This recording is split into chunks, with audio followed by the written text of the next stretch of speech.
Bah,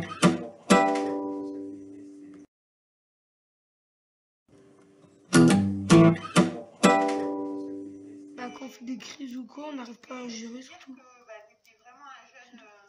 Tu fais exprès ou pas? Non, des fois ça part tout seul ou des fois on fait exprès aussi.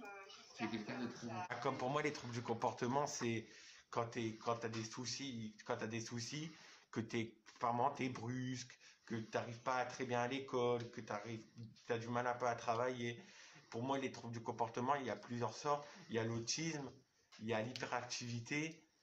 Bah, pour moi, les troubles du comportement, c'est pour les gens qui s'énervent vite. En gros, là, par exemple, quand tu es en train de faire un truc et d'un seul coup, tu t'énerves quand t'arrives pas à quelque chose et tu t'énerves. En gros, pour moi, les troubles du comportement, c'est tu t'énerves. Tu t'énerves vite quand il y a quelqu'un qui est agité à côté de toi, tu n'arrives pas à te canaliser. Quand tu arrives pas quelque chose, tu t'énerves vite. C'est ça pour moi les troubles du comportement. Trouble du comportement, c'est avoir des difficultés à gérer ses émotions, être un peu impulsive. Quand on n'a pas envie de faire quelque chose, on le dit directement et on passe pas par quel chemin. Le trouble du comportement, c'est quand on n'arrive pas à gérer sa frustration. C'est. Comme moi ce matin, j'étais un peu énervée et regardez ce que j'ai fait. J'ai cassé une prise et ça c'est à cause de ma frustration. J'étais trop énervée et j'ai pas réussi à me canaliser. Mais après j'ai réussi à me calmer un peu.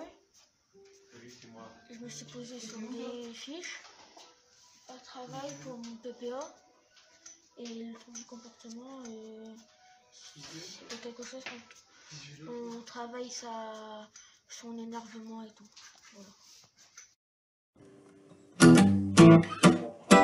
Là, mon début en César, ça a commencé en maternelle, grande section maternelle, où quand je commençais à avoir des troubles de comportement, où c'est là que je commençais à me battre avec tout le monde. Oui. Donc du coup, là, il y a un éducateur qui commençait à venir chez moi. Et c'était là que j'étais en Césade. D'accord, un César d'ITEP du coup. Oui. Mhm.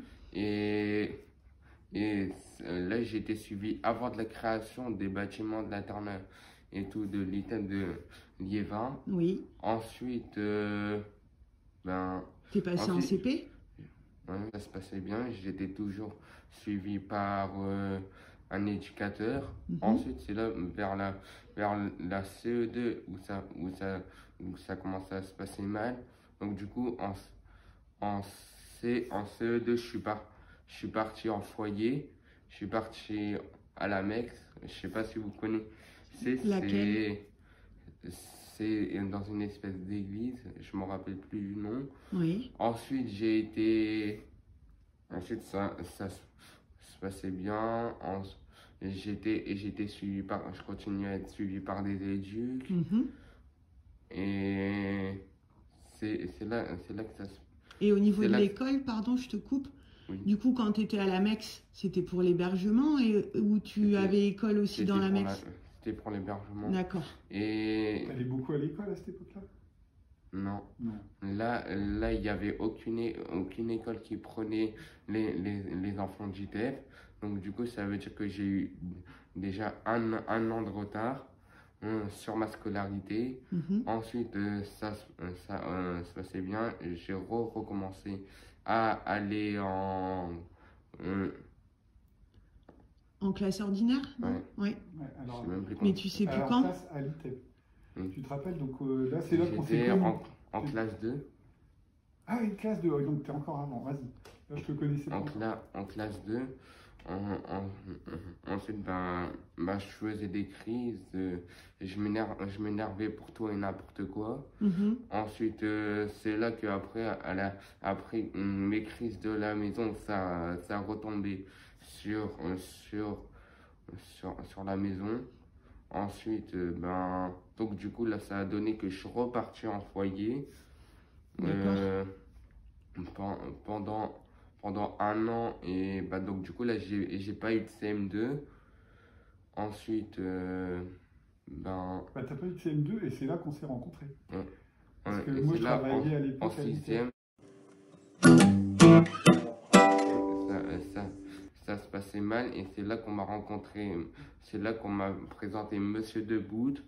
Ensuite, ben, là, pendant 6e, là, ça se passait bien. Là, j'ai commencé à aller en inclusion maths. Ben, ce qui me plaît, c'est être avec des camarades Ouais. et suivre une scolarité normale. Ensuite, ben, après là, j'ai flanché, je commençais à parler mal à tout le monde. Donc du coup là je suis reparti dans un bâtiment pendant 2-3 semaines. C'était un essai. Ben, après, j'ai une période de 3-4 mois où j'ai dit item de merde, je veux pas de vous, j'ai pas besoin de vous. Ouais, t'étais dans le rejet. Tu Ouais, voulais pas qu'on t'aide et c'est allait oui, pas et... ça. Ouais. Ensuite, là, il y a eu le confinement. Je pense que c'est ça qui m'a posé. Ensuite, il y a eu les vacances. Et là, je suis reparti de bonne base avec un contrat, avec un espèce de contrat. Au début, en 6e, j'écoutais personne. Je pense que j'étais sûr que mon travail était parfait. Ensuite, ben, comme je vous ai dit, là, c'est l'Allemagne, il y a le confinement, il y a le contrat. Ensuite, ben, ensuite, là, je me suis remis sur de bonnes bases et là, j'écoute les profs. Là, j'écoute bien ce qui va mal, je les contredis pas. Tu comprends que si ils reprennent ton travail, c'est pour pouvoir t'aider et te faire progresser en fait. C'est pas pour te rabaisser ou pour te dire que ce que tu fais, c'est pas bien. Non, c'est vraiment pour me remettre au niveau. Bah oui, bien sûr. Comme je vous ai donné ces petits témoignages, on va faire notre gratteur. Je vous invite à aller vous abonner à ma chaîne YouTube qui s'appelle Le Gamer du 62. J'ai bientôt les 400 abonnés, j'en ai 388. Le lien sera dans la description. On créera un QR code qui sera à scanner ou à faire une capture d'écran et à le rechercher avec une application fait exprès. Et au revoir tout le monde. Voilà. Merci beaucoup pour ton témoignage. Merci, monsieur. Bonne journée. Vous êtes en train de faire quoi là? Là, on fait de la guitare et puis j'apprends Mathéo à jouer. Vous faites de la guitare dans la salle de classe, vous? Ouais. Bah, Ah ouais. là, c'est après Pourquoi? qu'on ait travaillé. Bah, Ouais. Pendant un là, certain temps et que le prof voit qu'il est satisfait, on peut lui demander un temps cool. Donc t'apprends à jouer de la guitare à ton pote? C'est on ça. fait du hard rock. T'as 5 minutes pour me faire visiter la classe? Allez, c'est parti. Allez. Tiens, Mathéo. Alors, on va commencer par le tableau. Donc avec un peu d'arbre là. Là, il y a des tables de multiplication. Poétique, c'est bon. Du coup, là, il y a le tableau. Là-bas, il y a un genre de serpent avec des... je sais plus comment c'est. Ah, c'est le renforçateur. Donc, admettons, on est sage autant de temps, on peut monter 1 semaine, 2 semaines, 3 semaines, enfin, je sais plus si c'est ça, Par jour? par jour. Et du coup, par jour, on peut monter. Quand on passe un palier rouge, on peut avoir une récompense. Et quand on arrive à tout à la fin, on peut avoir une récompense payante. On peut redescendre ou pas quand on passe un palier rouge? Non, on peut pas redescendre quand on passe un palier rouge. Ok. Après, là, c'est avec les crayons feutres et tout ce qui est côté créatif. Donc là, en dessous, il y a des pinceaux, de la peinture, des ramas. Là, c'est le bureau des éducateurs et du professeur. C'est bien rangé. C'est bien. Ouais. Là, ça fait partie d'un de nos coins détente où on peut aller quand on a fini de travailler et qu'on voit que le professeur est satisfait de notre travail. Là, il y a tout ce qui est compétences à acquérir pour aller en inclusion ou donc pour être élève par exemple, moi j'ai mis apprendre à demander de l'aide et à savoir réussir en classe, apprendre à rédiger des réponses claires. C'est pas très simple pour moi. Et ça a fait quoi alors? T'en as fait quoi de ça? Ça, ben, on peut changer le bout de... Ah. On peut changer le bout de pâte à fixe et de mettre, admettons, où on sent qu'on est pour l'instant, où on aimerait être, les objectifs à avoir. Et qu'est-ce qui a été mis en place pour t'aider par rapport à ça là? J'arrive... Enfin... les professeurs me sollicitent assez pour savoir les fiches. Ouais, il y a une fiche qui a été créée pour moi pour savoir rédiger.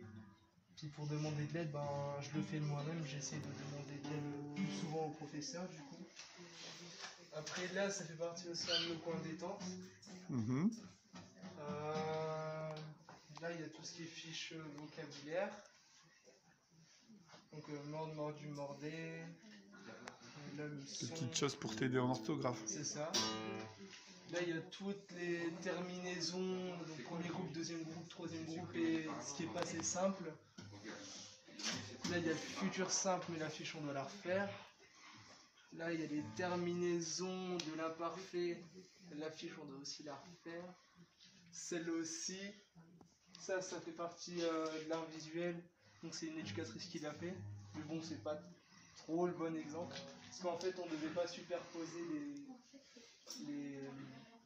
les collages. Après là, c'est un tableau avec des émotions. Par exemple, on peut mettre qu'on est content, amoureux, sinon ça sera... Et tu fais ça dans le cadre de quoi alors? Quand on arrive le matin. Ouais. Comme ça, on dit comment on se sent pour la journée. Moi, je l'ai pas fait ce matin, donc... Tu fais partie du groupe émotion, toi? Oui. Alors, le groupe émotion, c'est un dispositif qui a été mis en place pour apprendre à gérer ses émotions. On fait des jeux de société par rapport aux émotions, des jeux de rôle aussi. Ce qui peut être pas mal quand on a du mal à gérer. Et donc ça vous sert justement pour après... savoir placer nos émotions et voir comment on pourrait se comporter au fil de la journée. Okay. Merci pour la visite. Pas de souci. C'est une personne qui est bizarre et voilà. Il regarde mal aussi. C'est tout. Pour moi, ce que les gens pensent des jeunes qui ont du trouble d'un comportement, ils pensent que c'est des jeunes du TEP, que lui il s'énerve vite, qu'on peut pas avoir une discussion normale avec lui, alors qu'il faut d'abord connaître la personne pour savoir si c'est une personne normale et si elle a un trouble du comportement, qu'on peut parler facilement avec cette personne sans qu'elle s'énerve. Les gens voient les gens qui ont des troubles de comportement comme de la violence, du manque de respect, de l'insolence. Mais c'est pas vrai parce que on peut avoir un bon caractère comme un mauvais caractère. On peut être gentil comme on peut être insolent. On peut avoir du respect comme on peut pas en avoir. Mais la plupart du temps, les enfants, les adultes ont de la politesse, ont du cœur et c'est tout. Alors bonjour Pierre. Bonjour. D'abord, je te remercie beaucoup pour le témoignage que tu vas nous apporter. Je sais que tu as préparé ça très sérieusement. Je montrerai après la qualité de ton écrit. Donc, on t'écoute. À toi la parole. Vas-y. Bonjour, je me présente. Je suis Pierre. J'ai 15 ans et je suis en 3e 4, mais je suis aussi en U2E. Quand j'étais en 6e, 5e, j'étais à Michelet à Lens. La première année, ça allait bien, mais en 5e, tout a dévié. Je me suis énervé avec un prof et j'ai tenu de mauvais propos par rapport à ces propos. Ils ont fait une lettre préoccupante à l'Académie de Lille, puis ont appelé une assistante sociale pour m'aider. je suis passé sans conseiller éducatif et ils m'ont demandé de quitter le collège. Quand j'étais en 5e, ils ont découvert des troubles du comportement chez moi. Donc j'ai été inscrit à la NDPH, une société qui s'occupe des handicapés physiques et mentaux. Et après avoir quitté le collège, mes parents se sont cassés la tête pour me trouver un bon établissement. Au début, je devais aller à Saint-Vincent, à Arras, mais ce n'était pas un bon établissement pour moi. Donc, mes parents m'ont inscrit à l'ITEP et j'ai été pris. Quand je suis arrivé à l'ITEP, j'étais encore dans l'énervement, le stress et la haine contre l'éducation nationale. Mais au fil du temps, je me suis calmé et maintenant tout va bien. Mon parcours a été difficile, mais je n'ai appris qu'il ne faut jamais baisser les bras. Maintenant, je suis en inclusion presque dans toutes les matières. Je me suis fait des amis qui sont là pour moi et je suis fier de ce que j'ai accompli. Un petit peu. Oui. Quand je suis arrivé à l'I2E, on travaillait que sur les matières pour apprendre à bien parler et à savoir calculer. Moi, j'ai commencé à faire de l'histoire, puis du français et des maths. Quand je suis arrivé à l'I2E, je haïssais les maths et l'école. Et au fil du temps, j'ai su que l'école était importante pour ma future vie d'adulte. Maintenant, grâce aux éducateurs, profs et psychomotes, je suis en train de réussir mon année et de préparer mon brevet. Je suis vraiment très content d'être dans ce collège. Merci à toutes les personnes qui m'entourent. Au début, j'allais qu'une heure en cours et aussi en UNSS futsal. Mais maintenant, je suis 22 heures en cours par semaine et aussi en futsal et en handball. Et aussi, je fais du foot en club à un bon niveau. Et j'ai beaucoup d'amis. Et aussi pour le scolaire, au début, j'étais à 8 de moyenne à Michelet. Maintenant, je suis à 12 de moyenne à Rousseau. Maintenant, tout va bien. Et là, je vais partir en CAP cuisine. J'ai fait mon stage en cuisine et ça m'a aidé à choisir mon orientation. Ben, écoute, c'est un super beau parcours, moi Merci. qui me touche beaucoup. Et je voulais te féliciter et puis aussi pour ce partage d'abord. Merci d'avoir voulu témoigner. Et puis aussi, je voulais te dire que je reviendrai prendre de tes nouvelles parce que j'aimerais bien pouvoir trinquer pour ton brevet. Hein. Et je voulais aussi dire que tu étais vraiment un jeune très touchant et aussi très intéressant. Donc j'espère que ça motivera plein de profs et d'enseignants à accueillir des jeunes qui ont des troubles du comportement dans leur classe parce que c'est enrichissant aussi pour soi-même. Merci beaucoup Pierre. De rien.